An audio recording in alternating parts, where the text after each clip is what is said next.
Good afternoon friends. मैं Rahul sir आप सभी का आज के आपके साइंस के दूसरे क्लास में स्वागत करता हूं। और आप लोग भी प्रयास कीजिए हमारे साथ पढ़ने का, क्योंकि आपको भी बहुत मज़ा आएगा। और इस तरह से शायद आपने कभी नहीं पढ़ा होगा, लेकिन इस लॉकडाउन की वजह से हमें इस तरह की क्लासेस करवानी पड़ रही है और लेनी पड़ रही है।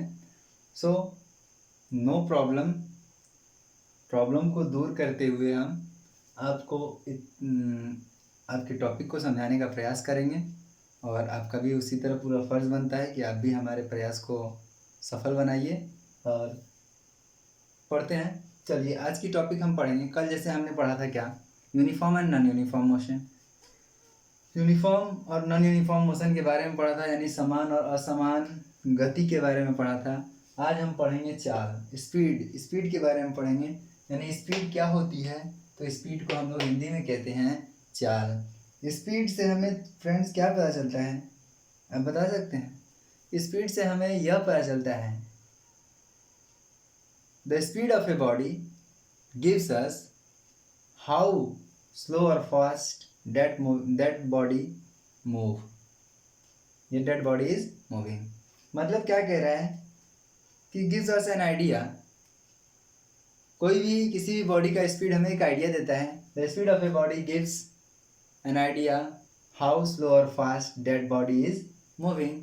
मतलब कि किसी भी बॉडी का, अगर हम ट्रेन ले लें, कार ले लें, साइकिल ले लें, मोटरसाइकिल ले लें, अगर हम कहते हैं कि कितने की स्पीड से चल रहे हैं, तो वो क्या बताता है। अगर हम कहें 40 की स्पीड से चल रहे हैं, हम कहते हैं 80 की स्पीड से चल रहे हैं, तो दोनों में क्या फ़र्क है? यही फ़र्क है ना, कि अगर 40 की स्पीड से चल रहे हैं यानी कि हम स्लो चल रहे हैं, अगर हम 80 की स्पीड से चल रहे हैं तो फास्ट चल रहे हैं, है ना, यानी फास्ट मूव कर रहे हैं। तो स्पीड से हमें किसी भी वस्तु के तेज या फिर स्लो, तेज या स्लो, धीमे चलने के बारे में पता चलता है कि कोई भी वस्तु गति जो कर रहा है वो कितना तेज गति कर रहा है और कितना धीमे गति कर रहा है। ठीक है, तो चलिए हम स्पीड के बारे में फिर से आपको एक टॉपिक बताते हैं और स्पीड किसको कहते हैं ये बताते हैं। जैसा कि हम जानते हैं, हमने मैथमेटिक्स में भी पढ़ा है कि स्पीड इक्वल टू क्या होता है, डिस्टेंस अपॉन में टाइम होता है। स्पीड इक्वल टू क्या होता है, डिस्टेंस अपॉन में टाइम। बस यही तो है डिफिनेशन, इसका डिफिनेशन यही है। अगर आपको फॉर्मूला याद है तो आप डिफिनेशन बता सकते हो कि डिफिनेशन क्या होगा, लेकिन इसके लिए फॉर्मूला याद होना जरूरी होता है। तो हम कह सकते हैं कि speed of a body is the distance travelled by it per unit time. यानी कि speed of a body, the speed of a body is distance travel by it per unit time. मतलब कि किसी भी बॉडी का speed वही होगा जो उसके द्वारा तय की गई दूरी, दिए हुए समय में कितना दूरी उसने तय किया, वही उसका स्पीड होगा। जैसे कि किसी वस्तु का स्पीड अगर हम बोल रहे हैं कि 50 किलोमीटर पर आवर है, यही तो बोलते हैं कि किसी वस्तु की स्पीड, किसी बॉडी का स्पीड 50 किलोमीटर पर आवर है। यानी कि कोई भी व्यक्ति जो चल रहा है 50 किलोमीटर प्रति घंटे की स्पीड से चल रहा है, तो ये 50 किलोमीटर प्रति घंटा करने का क्या मतलब, किलोमीटर प्रति घंटा, यानी कि ये किलोमीटर, 50 किलोमीटर पर घंटा यानी कि 1 घंटा। यानी कि यही तो बता रहा है कि दिए हुए समय में वह 1 घंटे में 50 किलोमीटर जा रहा है, वही तो स्पीड है। वही स्पीड है कि 1 घंटे में उसने 50 किलोमीटर गया। जब 1 घंटे में 50 किलोमीटर गया यानी कि 50 किलोमीटर पर आवर उसकी स्पीड है। उसी को हम डिफाइन कर रहे हैं। देखिए डिफाइन कैसे कर रहे हैं कि speed of a body is the distance travelled, speed of a body is the distance travelled by it per unit time. यानी कि दिए गए समय में तय की गई दूरी ही उसका क्या होता है, स्पीड होता है। ठीक है, ये फॉर्मूला को नोट कर लीजिएगा। और स्पीड क्या होता है, स्पीड जो होती है वो स्केलर क्वांटिटी होती है। स्पीड क्या होती है, स्केलर क्वांटिटी होती है। स्पीड स्केलर क्वांटिटी होती है। तो इसका स्केलर क्वांटिटी होती है, SCALAR, स्केलर क्वांटिटी। इसको मैं बताया था कि स्केलर क्वांटिटी किसको कहते हैं, यानी कि जिसमें केवल मैग्नीट्यूड हो, कोई दिशा नहीं हो। अगर दिशा हो जाएगा तो वेक्टर हो जाएगा, लेकिन इसमें कोई दिशा नहीं होती, यानी कि इसमें दिशा की जरूरत नहीं पड़ती, तो इसलिए यह स्केलर क्वांटिटी है। अब बात करें किसकी, कि इसकी एसआई यूनिट क्या होगी, तो एसआई यूनिट होगी, एसआई यूनिट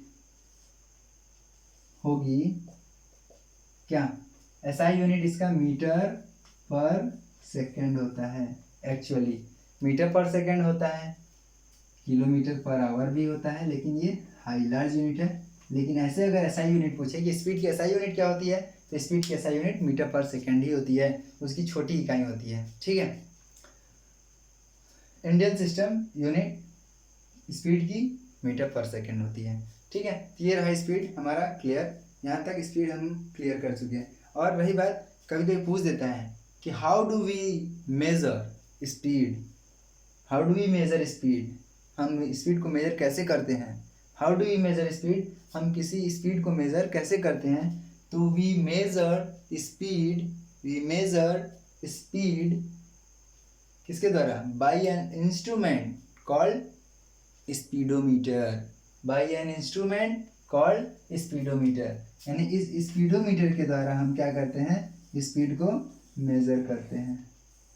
हम बाइक चलाते हैं, बाइक में दो ठो लगा होता है, एक तो डिस्टेंस का और एक तो इसका। ठीक है, तो एक तो ओडोमीटर होता है, एक तो स्पीडोमीटर होता है। जो एक डिस्टेंस बताता है कि हमने कितना दूर चला, हम कितना दूर चले हैं, और ये स्पीडोमीटर उसकी स्पीड बताती है, जो हम चल रहे हैं, यानी गाड़ी जिस स्पीड से चल रहे हैं उसकी स्पीड बताती है। ठीक है, चलिए आगे बढ़ते हैं अब इसी के साथ एवरेज स्पीड। एवरेज स्पीड क्या होता है, किसी भी बॉडी का एवरेज स्पीड क्या होता है, तो एवरेज स्पीड हम जानते हैं, जैसे कि इसको भी मैथमेटिक्स से जोड़ते हैं हम, कि एवरेज स्पीड हम क्या जानते हैं, मैथमेटिक्स में भी पढ़े होंगे कि एवरेज क्या होता है, टोटल अपॉन में sum of number of quantity, total number of quantity, sum of total number of quantities upon में नंबर ऑफ क्वांटिटीज, यानी कि 10 तो है, उनकी क्वांटिटीज का सम कितना कितना है, सम ऑफ टोटल नंबर अपॉन में नंबर ऑफ क्वांटिटीज, यही जानते हैं। या फिर स्पीड की बात करें तो टोटल डिस्टेंस अपॉन में टोटल डिस्टेंस अपॉन में क्या होता है, टोटल टाइम टेकन,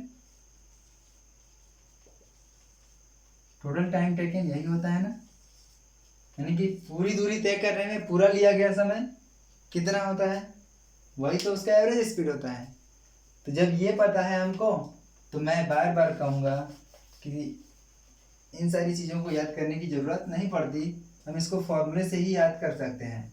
देखिए अगर फॉर्मूला याद है तो हम इसको बता सकते हैं क्या, कि एवरेज स्पीड क्या होता है, तो average speed of a body is the total distance travelled by total time taken. Average speed of a body is the distance, total distance travelled bye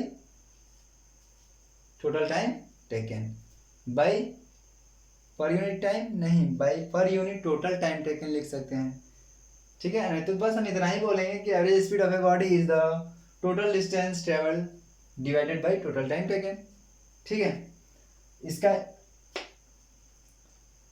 भाई स्पीड है, एवरेज हो चाहे कुछ भी हो, मीटर पर सेकंड ही होगा, इसका एसआई यूनिट क्या होगा, मीटर पर सेकंड होगा, और इसका भी क्या होगा, स्केलर क्वांटिटी ही होगा, इसकी भी क्वांटिटी क्या होगी, स्केलर क्वांटिटी होगी। ठीक है, चलिए जैसे कि अब देखिए एवरेज स्पीड में क्या अंतर है, जैसे कि अगर एक गाड़ी है, मान लो पहले घंटे में गई, यानी 50 किलोमीटर गया,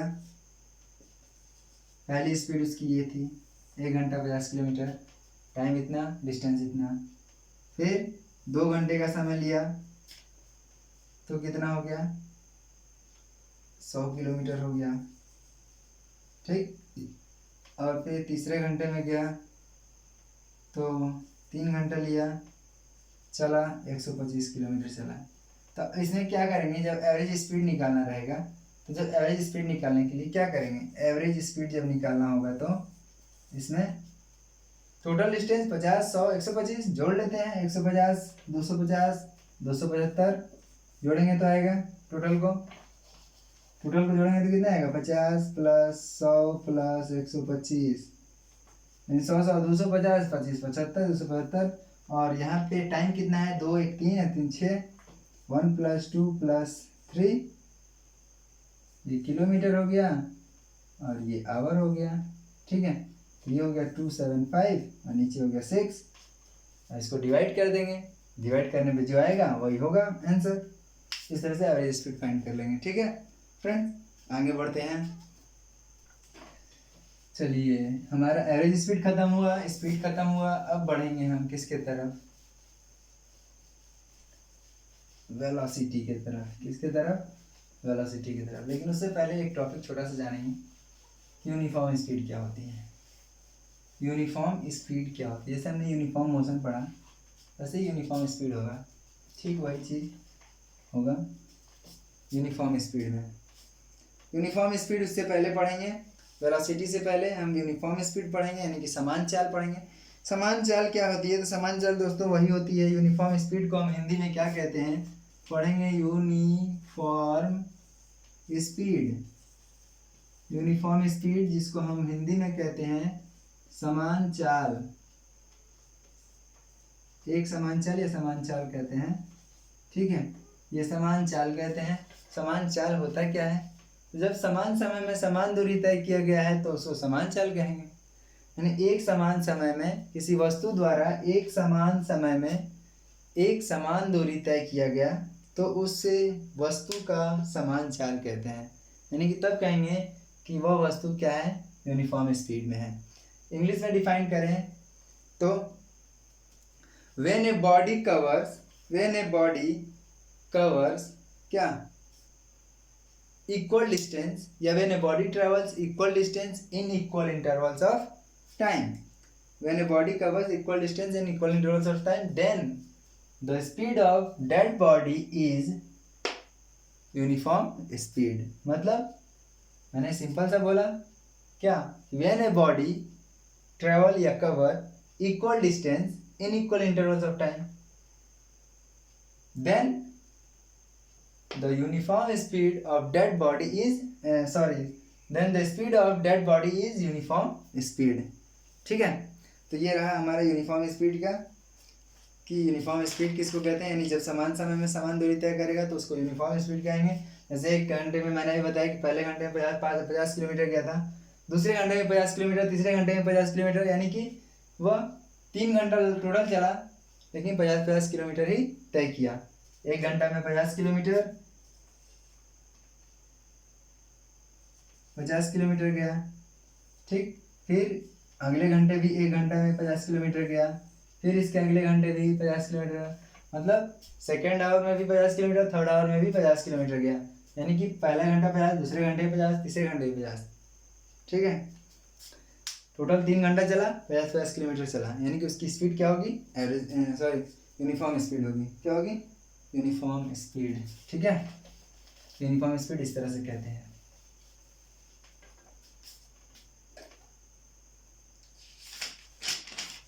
अब यूनिफॉर्म स्पीड के बाद हम आपको पढ़ेंगे किस पे, वेलोसिटी पे। वेलोसिटी किसको कहते हैं, ठीक है।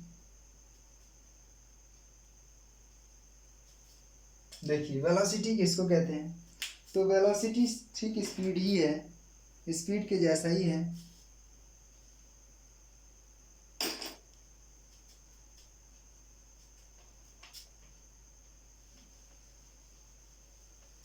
वेलोसिटी जो है वो स्पीड की तरह ही है।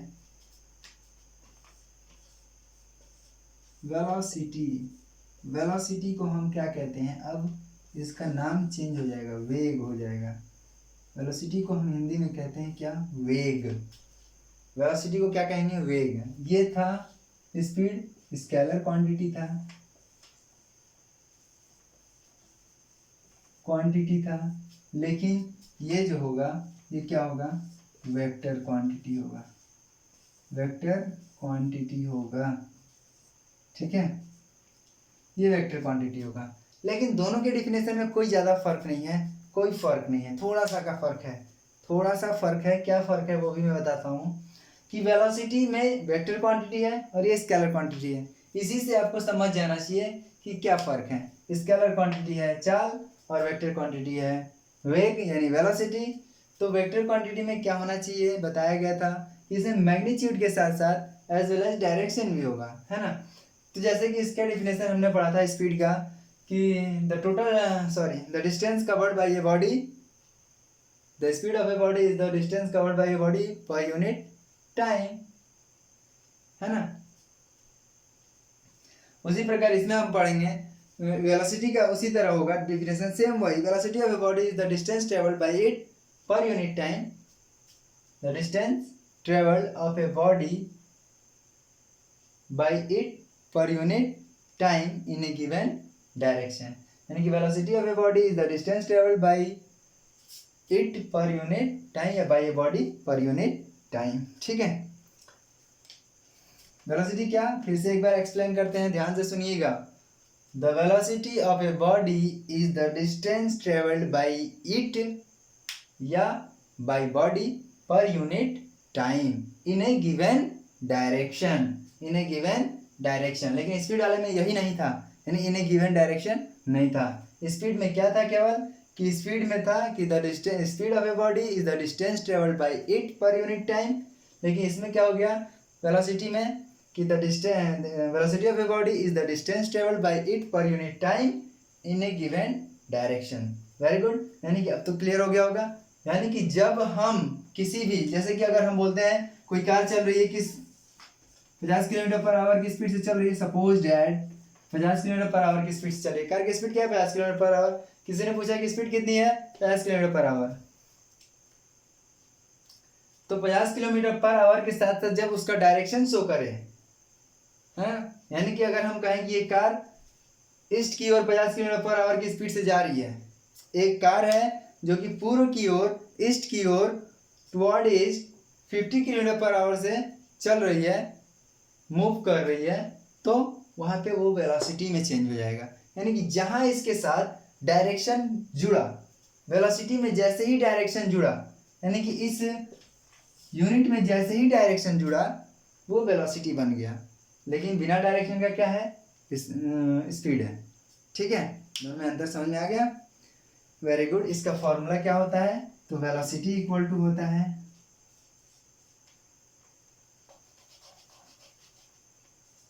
वेलोसिटी इक्वल टू, अब डिस्टेंस नहीं लिखेंगे डिस्प्लेसमेंट लिखेंगे, डिस्प्लेसमेंट, क्योंकि उसमें ही बताया गया था कि डिस्टेंस और डिस्प्लेसमेंट में क्या था। डिस्प्लेसमेंट में न्यूनतम दूरी थी, ठीक है, यानी कि the space between the final position and initial position, या initial position and final position के बीच की डिस्टेंस को या लेंथ ऑफ पाथ को क्या कहते थे हम, डिस्प्लेसमेंट कहते थे। तो उसमें भी एक डायरेक्शन था, तो यहाँ पे डिस्प्लेसमेंट लिखेंगे वेलोसिटी इक्वल टू, और अपॉन में टाइम तो होगा ही, टाइम का टाइम ही होगा। डिस्टेंस जो था क्या था स्केलर था, डिस्प्लेसमेंट क्या था वेक्टर था, ठीक है।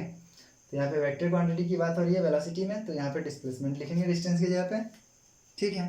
तो ये रहा इसका फॉर्मूला, और इसका भी एसआई यूनिट सेम वही होगा मीटर पर सेकेंड, लेकिन SI unit metre per second, लेकिन क्वांटिटी क्या हो जाएगी, it is a scalar quantity. Speed क्या है scalar quantity, but it is a vector quantity, ठीक है।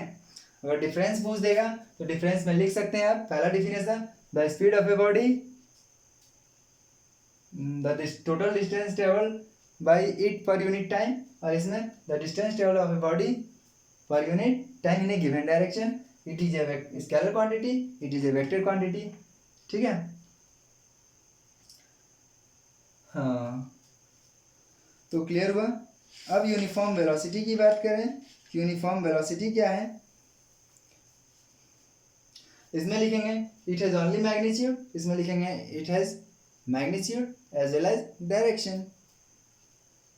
अब आगे बढ़ते हैं, हम लिखते हैं क्या यूनिफॉर्म वेलोसिटी। यूनिफॉर्म वेलोसिटी में क्या होता है, यानी कि समान वेग, वही प्रकार है जैसे समान चाल था उस प्रकार हम समान वेग भी पढ़ेंगे, ठीक है। जैसे समान चाल था वैसे समान वेग होगा, यूनिफॉर्म स्पीड जैसे था उसी प्रकार यूनिफॉर्म वेलोसिटी होगा। चलिए इसमें हम थोड़ा सा चेंजिंग करते हैं, देखिए सब कुछ वैसे ही होगा बस यहाँ पे यूनिफॉर्म जुड़ जाएगा और ये हो जाएगा समान वेग। समान वेग हो गया, ठीक है, इसको कहते हैं समान वेग। तो इसकी डिफिनेशन भी सेम वही होगी, कोई चेंजिंग नहीं होगी, बस इसमें क्या चेंज होगा, उसी प्रकार डायरेक्शन चेंज हो जाएगा। यानी कि a body has a uniform velocity when it travels in a specified direction in and covers equal distance in equal intervals of time and cover equal distance in equal intervals of time।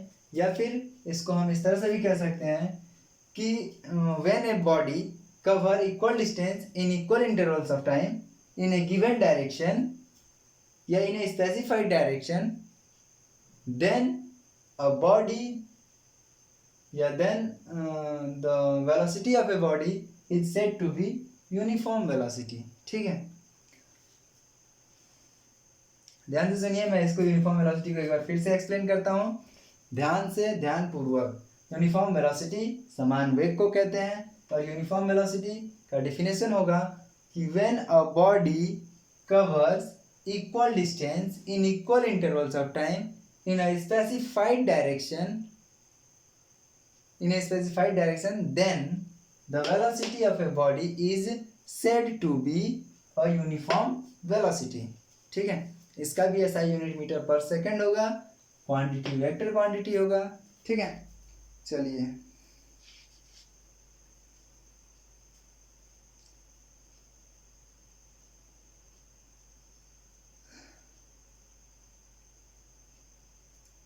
देखिए, अब velocity किसी भी वस्तु का change कैसे होता है। Velocity change होगा दो तरीके से। जब वेलोसिटी चेंज कब होगा, दो तरीके से चेंज होता है। पहला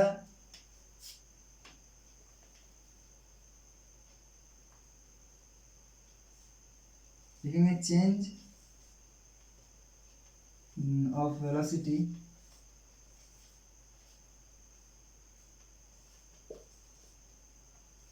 बाई टू वेज, दो तरीके से।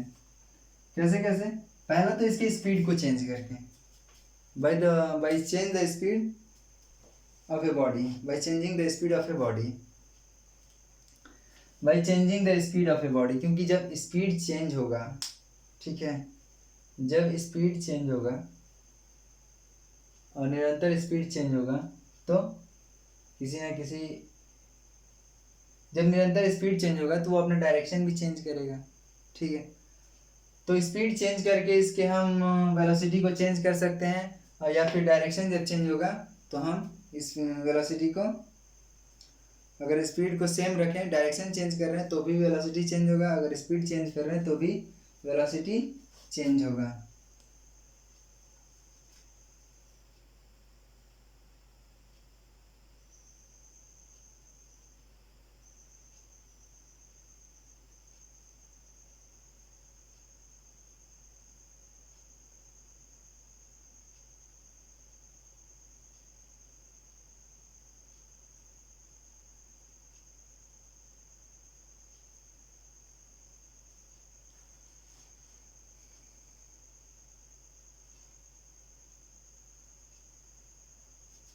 ठीक है, यानी कि जब ये समान समय में समान चाल मतलब दूरी नहीं तय करेगा तो उसका स्पीड चेंज होगा, हमेशा स्पीड बदलता रहेगा। अगर जैसे कि यूनिफॉर्म वेलोसिटी नहीं होगा उस समय वो क्या होगा, वेरिएबल वेलोसिटी होगा। तो वेरिएबल वेलोसिटी के होने की वजह से वेलोसिटी हमेशा चेंज होता रहेगा, है ना, बदलता रहेगा, वेलोसिटी बदलता नहीं रहेगा। जैसे कि अगर पहला है, मान लो वेलोसिटी की हम क्या जानते हैं कि डिस्प्लेसमेंट अपन में टाइम, तो अगर पहले घंटे मान लो 2 घंटे में गया 50 किलोमीटर, 2 आवर लिया 50 किलोमीटर गया, ठीक, फिर 2 घंटे में 50 किलोमीटर गया, फिर अगले 2 घंटे में कितना गया, 75 किलोमीटर, 75 किलोमीटर, है ना, 2 आवर्स में। तो इसका स्पीड चेंज हुआ, और जब स्पीड चेंज होगा तो वेलोसिटी ऑटोमेटिकली चेंज होगा। ठीक है, और डायरेक्शन के चेंज होने की वजह से तो होगा ही वेलोसिटी चेंज। तो हमेशा याद रखिएगा कि यूनिफॉर्म वेलोसिटी को हम दो तरीके से चेंज कर सकते हैं, स्पीड को चेंज करके by changing the speed of a body, and when the speed is constant but direction is change. या फिर लिख सकते हैं by change the direction of a body, by changing the direction of a body.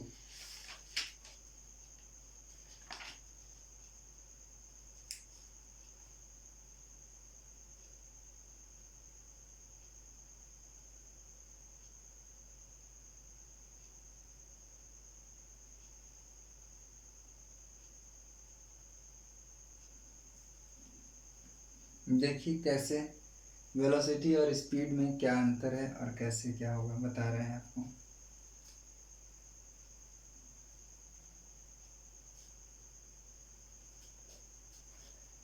दोनों तरीका मैं बता रहा हूँ।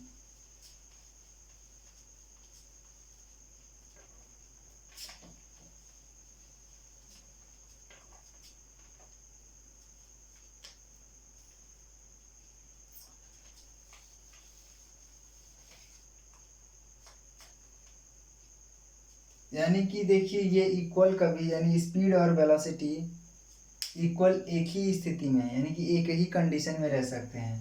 कब? जब वे दोनों स्ट्रेट लाइन पे चल रहे हों। जब वो स्ट्रेट लाइन पे चल रहे हों तभी दोनों का क्या होगा, मैग्नीट्यूड इक्वल होगा।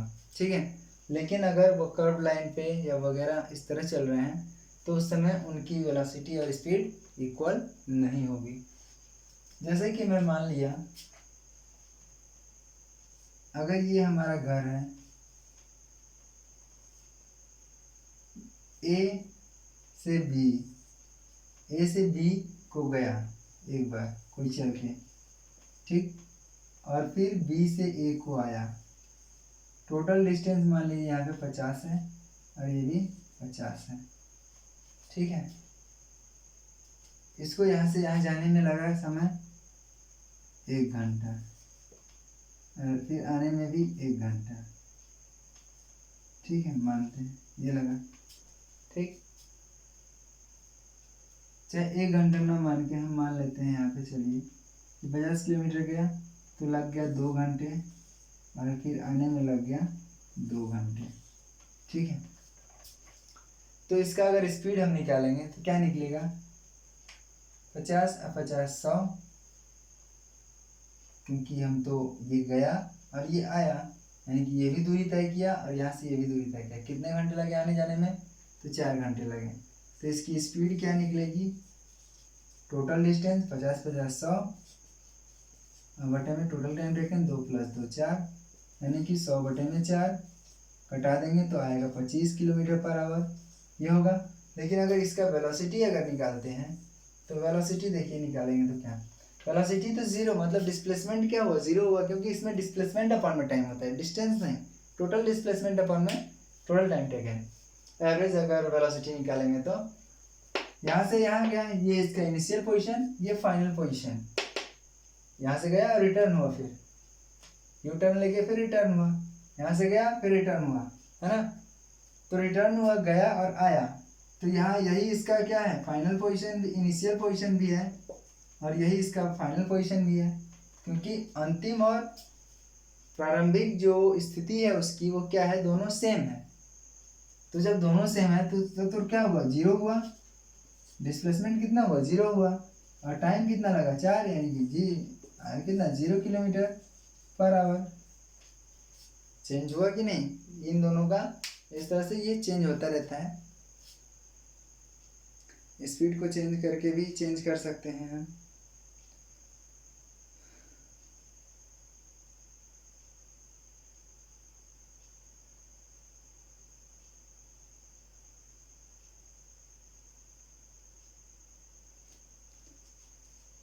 चलिए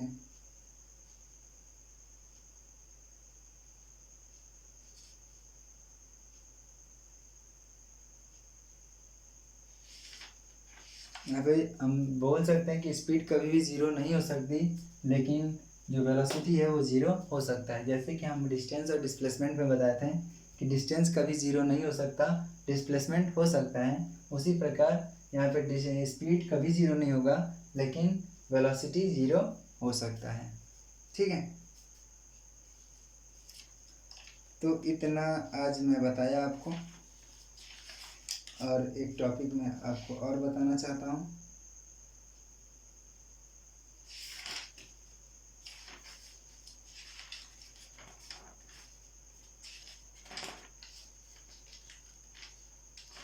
नेक्स्ट एक टॉपिक मैं बता देता हूँ, एक्सेलरेशन और यूनिफॉर्म एक्सेलरेशन और नॉन यूनिफॉर्म एक्सेलरेशन। बाकी इसके बाद तो ख़त्म कर देंगे, ठीक है। हाँ, एक्सेलरेशन मैं बता दूँ आपको, एक्सेलरेशन क्या होता है। देखिए,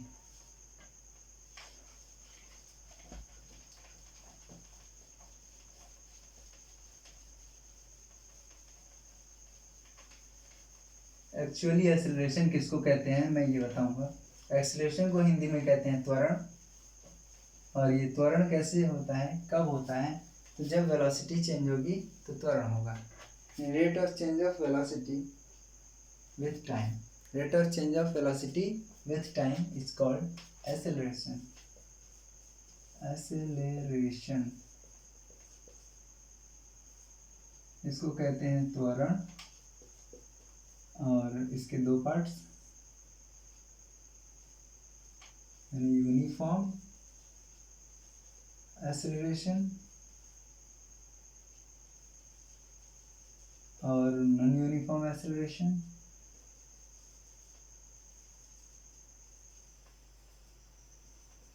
एक्सेलरेशन, ठीक है। एक्सेलरेशन किसको कहते हैं, तो rate of change of velocity, यानी कि वेग के परिवर्तन, समय के साथ वेग के परिवर्तन को ही क्या कहते हैं, समय के साथ वेग के परिवर्तन के दर को ही क्या कहते हैं, एक्सेलरेशन कहते हैं।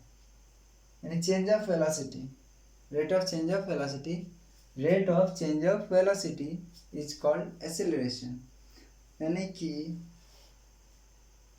वेग के परिवर्तन दर को ही क्या कहते हैं, हम एक्सेलरेशन कहते हैं, यानी त्वरण कहते हैं, ठीक है। तो एक्सेलरेशन का फॉर्मूला क्या होगा, चेंज इन वेलोसिटी अपॉन में time taken, change in velocity upon में टाइम टेकन। जैसा कि हम बताएं कि एक्सेलरेशन क्या होता है, rate of change of velocity, rate of change of velocity with time, rate of the change of velocity with time, यही होता है acceleration. Rate of the change of velocity with time is known as acceleration. और rate of change of velocity यानी कि इसका formula हो जाएगा acceleration का, यानी ए इक्वल टू हो जाएगा क्या, rate of change of velocity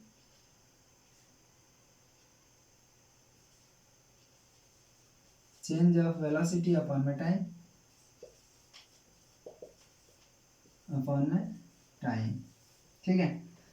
या इसको हम लिख सकते हैं a equal to v minus u by t, a equal to v minus u by t. इसको स्मॉल ए से शो करते हैं, स्मॉल ए से शो करते हैं, a equal to v minus u by t. V क्या है, v is the final velocity and u is the initial velocity. ये फाइनल वेलोसिटी, ये इनिशियल वेलोसिटी, उसका अंतिम वेग और ये प्रारंभिक वेग।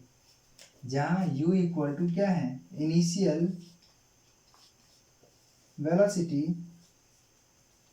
और v equal to final velocity,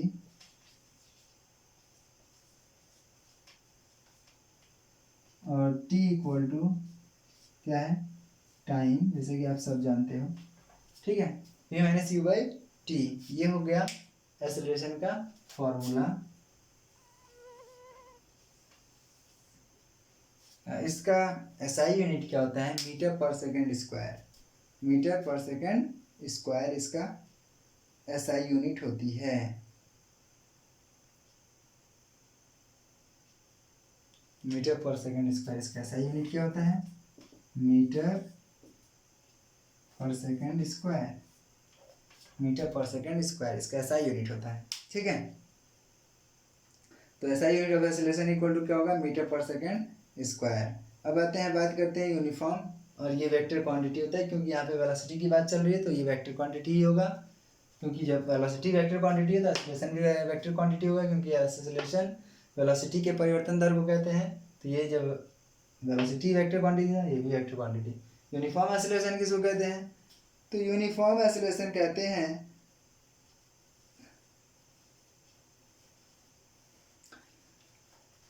कि uniform acceleration of a body, uniform acceleration of a body is, क्या होती है? When the body moves in a straight line and it's velocity increase in equal amount, velocity changes at a uniform rate. ठीक है, यानी कि कहेंगे क्या, बता दे रहे हैं साफ साफ आपको कि यूनिफॉर्म एक्सेलरेशन क्या होगा। तो बोलेंगे अ यूनिफॉर्म एक्सेलरेशन या a body has a uniform acceleration if it travels if its velocity increase in equal amounts by equal intervals of time। फिर से एक बार रिपीट करते हैं कि the body has a uniform acceleration, यानी कि एक बॉडी तभी यूनिफॉर्म एक्सेलरेशन में होगी व्हेन, जब, if a body increase if its velocity is increased in equal amount in equal intervals of time। if a body increase in velocity in equal amount in equal intervals of time, by equal intervals of time भी कह सकते हैं। ठीक है, तो हमारे uniform acceleration इस तरह से चेंज होगा, यानी कि जब its velocity increase in equal amount by equal intervals of time, और इसमें क्या हो जाएगा, if its velocity increase in unequal amount in equal intervals of time या by equal intervals of time. यानी कि इसमें जब इसका वेग समान समय में समान वेग होता है, जब किसी बॉडी का समान समय में समान वेग होगा तो उसको यूनिफॉर्म एक्सेलरेशन कहेंगे, और जब किसी बॉडी का असमान वेग होगा समान समय में असमान वेग परिवर्तन होगा या बढ़ेगा, वृद्धि होगी, तब उसको नॉन यूनिफॉर्म एक्सेलरेशन कहेंगे। यूनिफॉर्म एक्सेलरेशन किसे कहेंगे? जब किसी बॉडी का किसी वस्तु में समान समय में समान वेलोसिटी यानी वेग की वृद्धि होगी, तब उसको कहेंगे हम यूनिफॉर्म एक्सेलरेशन। और नॉन यूनिफॉर्म एक्सेलरेशन उसको कहेंगे जब किसी बॉडी में क्या होगा, असमान वृद्धि होगी। जब किसी बॉडी के वेग में असमान वृद्धि होती है समान समय में, तो उसको नॉन यूनिफॉर्म एक्सेलरेशन कहते हैं। और देखिए, एक्सेलरेशन यानी कि प्लस में जब होता है तो एक्सेलरेशन कहते हैं, और जब नीचे की ओर यानी घटने लगता है, जब कोई बॉडी ऊपर से नीचे से ऊपर की ओर जाता है, ठीक है, तो उस समय क्या होता है कि घटता है, यानी रिटार्डेशन होता है। यानी निगेटिव साइन जब होगा तो रिटार्डेशन हो जाएगा, यानी एक्सेलरेशन जब निगेटिव में होगा तो रिटार्डेशन कहेंगे उसको, और जब एक्सेलरेशन पॉजिटिव होता है तो उसको क्या, यानी रेट ऑफ चेंज जो वेलोसिटी का होता है पर यूनिट टाइम, अगर वो पॉजिटिव में होता है तो वो क्या होगा, एक्सेलरेशन। लेकिन जब वही rate of change of velocity क्या होगा, अगर निगेटिव होगा तो उसको रिटार्डेशन कहेंगे। ठीक है,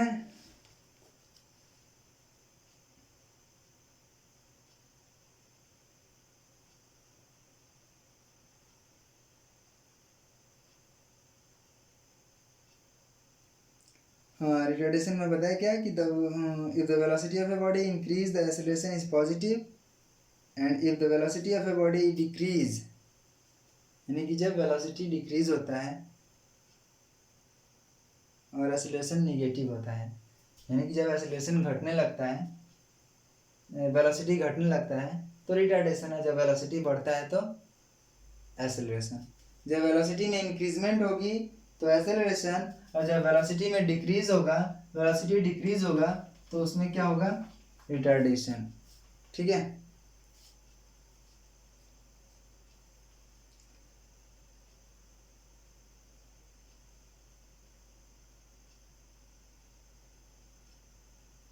जैसे कि हम बता दें आपको कि अगर कोई ट्रेन क्या हो रही है, चलती आ रही है, स्टॉपेज आ गया, उसकी स्पीड कम हो गई, स्टेशन आता है तो स्पीड स्लो हो जाती है ट्रेन की, तो उस समय उसकी जो वेलोसिटी थी, पहले जब चल रही थी उस समय जो वेलोसिटी थी, अब उसकी वेलोसिटी क्या हो गई, कम हो गई। ठीक है, तो जब स्पीड में चेंजिंग हुआ तो वेलोसिटी में चेंजिंग हुआ, और वेलोसिटी में जब चेंजिंग हुआ तो क्या हुआ, वेलोसिटी में पहले ज़्यादा था और उसके बाद कम हो गया, क्योंकि जब स्टेशन आया तो क्या हो गया, वेलोसिटी कम हो गया, यानी कि एक्सीलरेशन हुआ या रिटार्डेशन, तो रिटार्डेशन हुआ, क्योंकि डिक्रीज हुआ है ना, घटा है, तो रिटार्डेशन। लेकिन जब रुकी है और धीरे धीरे धीरे धीरे चलते चलते बहुत तेज चलने लगती है ट्रेन, तो वहाँ पे एक्सीलरेशन होता है। ठीक है, क्योंकि वेलोसिटी इंक्रीज करती है। क्लियर? तो आज के लिए बस इतना ही मेरे फ्रेंड्स, आज इतना ही। थोड़ा थोड़ा टॉपिक पढ़ेंगे लेकिन अच्छे से पढ़ेंगे। Okay, so best of luck and thank you.